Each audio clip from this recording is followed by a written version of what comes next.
बिस्मिल्लाहिर्रहमानिर्रहीम। अस्सलाम वालेकुम। कैसे हैं आप सब? मैं हूं शुमाइला और वेलकम करती हूं आपको अपने चैनल कुक विद शुमाइला में। आज मैं आपके साथ इतनी आसान और इतनी मज़ेदार सी रेसिपी शेयर करूंगी। बेसिकली मैं बनाऊंगी टमाटर की चटनी, लेकिन मैं उसको प्रेजेंट ऐसे तरीके से करूंगी कि आप नाश्ते से लेके डिनर तक इसी रेसिपी को खाना पसंद करेंगे इंशाअल्लाह ताला। और साथ ही मैं बताऊंगी पराठे बनाने की इतनी आसान टेक्निक्स कि आज के बाद आपको पराठा बनाना बहुत ही आसान लगने वाला है इंशाअल्लाह ताला। तो चलिए आज की रेसिपी को शुरू कर लेते हैं। बिस्मिल्लाहिर्रहमानिर्रहीम। पैन रख दिया है चूल्हे पे और जो फ्लेम है वो लो है, और 1 टेबलस्पून मैंने इसमें डाल दिया है कुकिंग ऑयल। और मैंने लिए हैं 3 टमाटर, ये फुल पके हुए लाल टमाटर हैं। इनको मैंने बीच में से कट लगा लिया है और इस तरह मैं हाफ़ पीस को इस तरह फ्राई पैन में सेट कर रही हूँ और इसको मैं लो फ्लेम पे पकने के लिए छोड़ूंगी तकरीबन 5 से 6 मिनट। तो 5 से 6 मिनट के बाद इसको मैंने देखा है तो इसकी स्किन अलग हो चुकी थी, जिसको मैं अब रिमूव करूँगी। और बस हमारे टमाटर जो हैं वो रोस्ट हो चुके हैं। तो आप याद रखें कि यहाँ मैंने कोई नमक मिर्च कुछ भी नहीं डाला। तो बस इन टमाटरों को मैं निकाल दूँगी एक बाउल में और सेम पैन मैं दोबारा से चूल्हे पे चढ़ा दूँगी और उसी में मैं डालूँगी 1 टेबलस्पून और कुकिंग ऑयल, और साथ ही मैं इसमें डाल दूँगी 5-6 जवे लहसुन के, इनको मैंने थोड़ा बारीक काटा है। तो इसको थोड़ा सा क्रैकल कर लेते हैं। तो ज़्यादा ब्राउन नहीं करना, तो जैसे ही लाइट ब्राउन हो, खुशबू आने लगे, तो आपने इन्हीं टमाटरों को ऐसे ही तड़का लगा देना है इसी लहसुन के साथ, जिससे बहुत ही अच्छी खुशबू आएगी। और साथ ही मैंने ऐड किया है मीडियम साइज़ का टमाटर ऑमलेट कट में काट के, हरी मिर्चियाँ डाली हैं और ढेर सारा डाला है हरा धनिया, बहुत अच्छी खुशबू और रंगत के लिए। अब इसमें जाएंगे कुछ मसाले। आधा चम्मच मैंने डाला है सफ़ेद ज़ीरा, और नमक जाएगा इसमें हस्बे जायका। रेड चिली फ्लेक्स भी इसमें जाएंगे हस्बे ज़रूरत, जितना भी आपको पसंद हो। थोड़ी सी काली मिर्च का पाउडर डाला है, थोड़ा सा आमचूर पाउडर डाला है और थोड़ा सा डाला है चाट मसाला। और लास्ट में हम इसमें छिड़क देंगे 1 नींबू। तो जितना आपको चटपटा और खट्टा फ्लेवर पसंद हो ना, आप उतना इसमें नींबू ऐड कर सकते हैं। तो मैंने थोड़ा बड़ा साइज़ का नींबू लिया था, जो मैंने इसमें एक ही डाला। तो इसके जो सीड्स नज़र आ रहे हैं मुझे, वो मैं निकाल रही हूँ।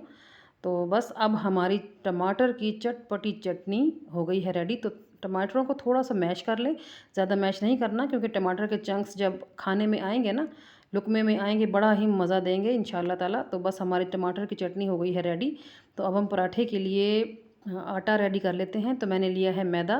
इस कप के मेजरमेंट के हिसाब से मैंने 3 कप लिया था। तो आप आटे को, मैदे को ज़रूर छान के इस्तेमाल किया कीजिए। तो मैंने फ़िलहाल ये मैदा ही लिया है। आप आटे से भी ये पराठे बना सकते हैं, कोई इशू नहीं है। तो अब मैंने इसमें डाला है 2 टेबलस्पून के करीब कुकिंग ऑयल और 1 टीस्पून मैंने इसमें डाला है नमक। पहले नमक को और ऑयल को अच्छी तरह मैदे में कर लेंगे मिक्स।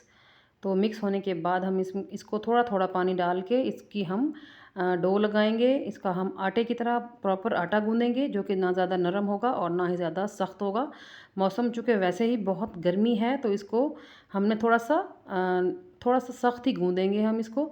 और गूँधने के बाद इसको थोड़ा सा ऊपर से मैं लगा रही हूँ तेल, ताकि जब मैं इसको रेस्ट पे रखूँ तो ये सूखे नहीं। तो मैंने इसको रेस्ट दिया है 15 मिनट का, और इसको अब मैं दोबारा से गूँध लूँगी तकरीबन 2 से 3 मिनट।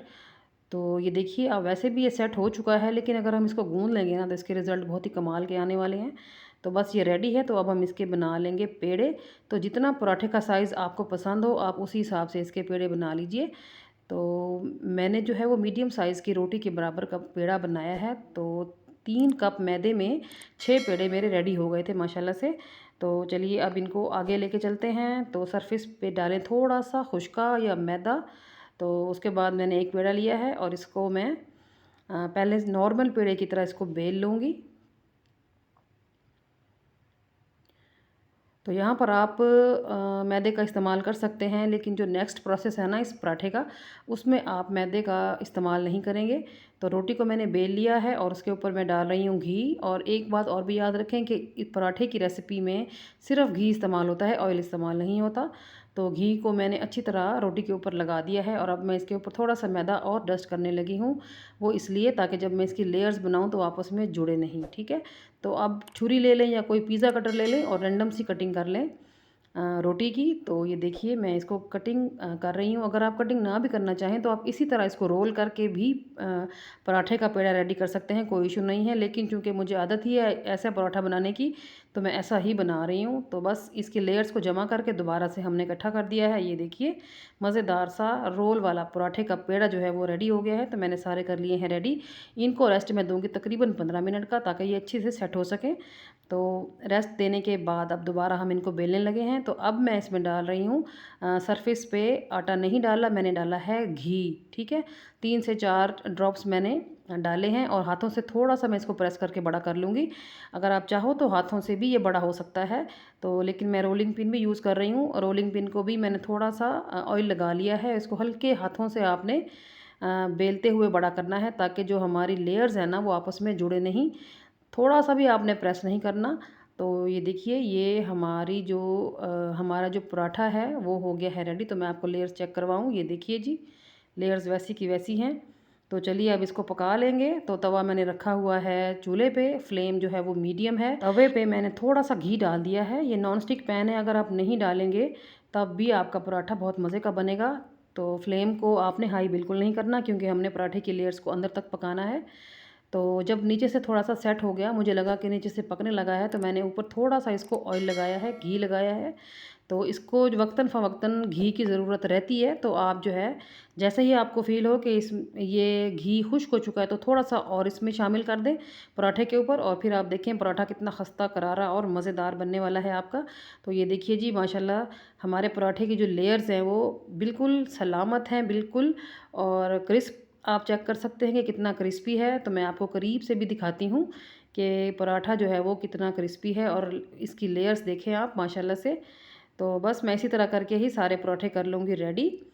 तो ये देखें जी हमारे पराठे हो गए हैं रेडी माशाल्लाह से। आप इसके लेयर्स देखें और इसका क्रंचपन देखें। और ये रही हमारी टमाटर की मज़ेदार सी चटपटी चटनी, और साथ ही मैंने इसमें तड़का लगाया है चटनी का और अचार का। और यकीन करें ये इतना मज़ेदार खाना बन गया। ये मैंने दोपहर के लिए बनाया था, लेकिन ये रात तक खाया गया, ये इतना टेस्टी था। तो गर्मी के टाइम में, गर्मी के मौसम में जब दिल नहीं करता ना कि हर वक्त सालन रोटी हो, तो फिर आप कुछ डिफरेंट और हट के बनाएं। इंशाल्लाह ताला आप भी खुश हो जाएंगे, आपके घर वाले भी आपको दुआएं देंगे, आपको तारीफ़ें आपकी करेंगे। तो चलिए मैं आपको अपनी एक प्लेट बना के चेक करवाती हूँ कि किस तरह का ये पराठा और किस तरह की ये चटनी बनी है। और अचार का जो फ्लेवर था और जो चटनी मैंने मिंट वाली बनाई, तो माशाल्लाह सुभान अल्लाह मज़ा ही आ गया। तो ये देखिए जी मैंने ले लिया है पराठे का एक पीस, और अब मैं इसका एक नवाला बनाऊंगी। आप यकीन करें ये चटनी आप चम्मच के साथ भी खाएंगे ना, तब भी आपका दिल नहीं भरने वाला। और पराठे के साथ तो सुभान अल्लाह चटनी बहुत ही कमाल की बनी है हमारी टमाटर वाली।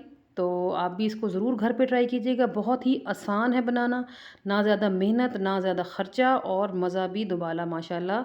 तो ये देखिए जी मेरा तो हाथ ही नहीं रुक रहा था खाते हुए। तो मेरी आज की एफ़र्ट ज़रा से भी आपको पसंद आई है ना, तो चैनल को ज़रूर सब्सक्राइब करके जाया करें, और बेल आइकन को प्रेस करना मत भूलिएगा। इससे ये होगा कि मेरी हर रोज़ की रेसिपी आपको टाइम पे मिल जाया करेगी। तो चलिए आज के लिए इतना ही, कल फिर मुलाकात होगी, तब तक अपना ढेर सारा ख्याल रखिएगा। अल्लाह हाफ़िज़।